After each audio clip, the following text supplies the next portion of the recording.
Le projet Donnons des ailes au vélo J-1 a pris son envol en 2015, on en est donc à la 8e édition, avec pour objectif dans un premier temps d'inciter à l'organisation d'un Tour de France pour les femmes et également de travailler sur la promotion et la visibilité du cyclisme au féminin.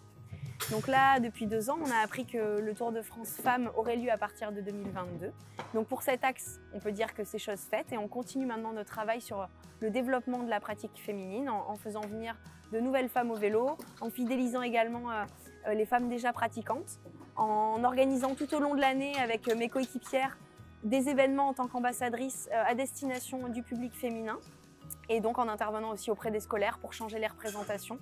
On invite également les gens à nous rejoindre chaque jour sur chacune des étapes que nous faisons à J-1 du Tour de France, puisque le but c'est de rallier la ville de départ, qui était pour nous cette année Meaux, et les Champs-Élysées à travers 3300 km.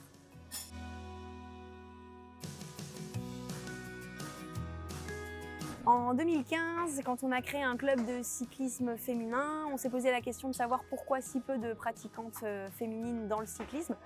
Et un des axes qui m'est venu, c'est le fait qu'on ne voit pas beaucoup de femmes faire du vélo.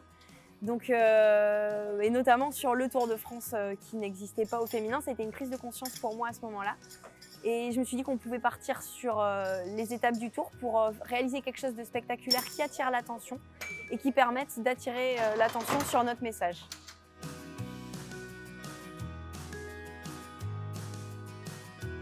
Des valeurs qui sont chères à notre projet, c'est les valeurs de solidarité, de sororité, d'entraide, d'égalité pour que toutes et tous puissent accéder à la pratique du vélo. Donc voilà, c'est un projet dans lequel on tente de véhiculer tout ce qui nous est cher et qui nous tient à cœur.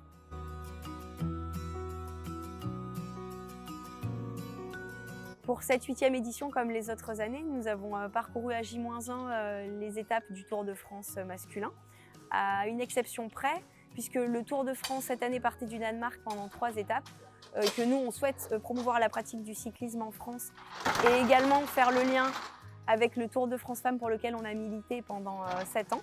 On a remplacé les 3 étapes danoises par les étapes 2, 3 et 4 du Tour de France Femmes.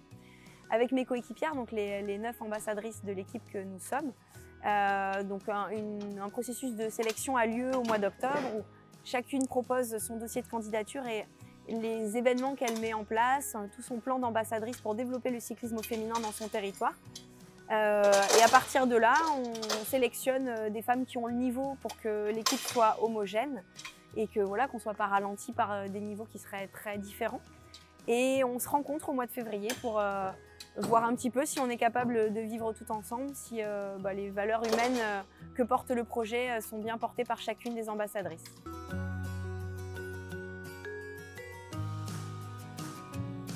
L'événement est bien accueilli par le public. On a vu une évolution depuis 2015. Au départ, on était dans l'anonymat complet, mais quand on a commencé à expliquer un petit peu ce qu'on faisait, on a senti une vraie volonté du public de voir déjà au départ un Tour de France pour les femmes, puisque les gens étaient nostalgiques de ne plus le voir. On sent que c'est de moins en moins un sujet, en fait, la pratique des femmes du vélo et du sport en général, et particulièrement sur la génération actuelle et les plus jeunes. Donc ça, c'est vraiment des choses qui évoluent très positivement. On se rend compte que la communauté qui nous suit est grandissante sur les réseaux sociaux. Ce qui est intéressant avec les réseaux sociaux, c'est que ça permet d'être une sorte de média alternatif quand les grands médias ne diffusent pas certaines choses, et notamment le sport au féminin. C'est une manière de toucher un public. Et ça, on sent que ça prend vraiment. On a de plus en plus de personnes qui nous suivent sur Instagram, sur Facebook, sur Twitter.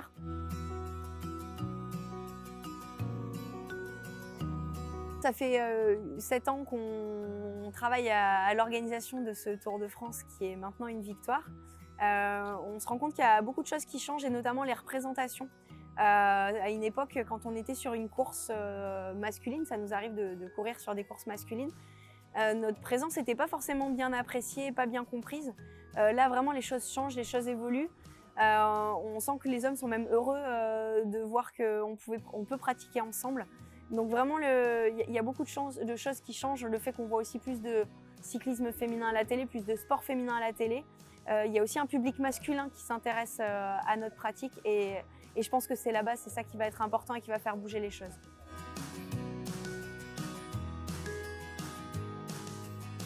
En matière de cyclisme féminin, maintenant qu'on a cette belle vitrine du Tour de France, qu'on a de plus en plus d'organisations de haut niveau pour les cyclistes professionnels, il va falloir maintenant travailler sur la base de pratiquantes. Le changement des représentations, je pense que c'est quelque chose qui est acquis.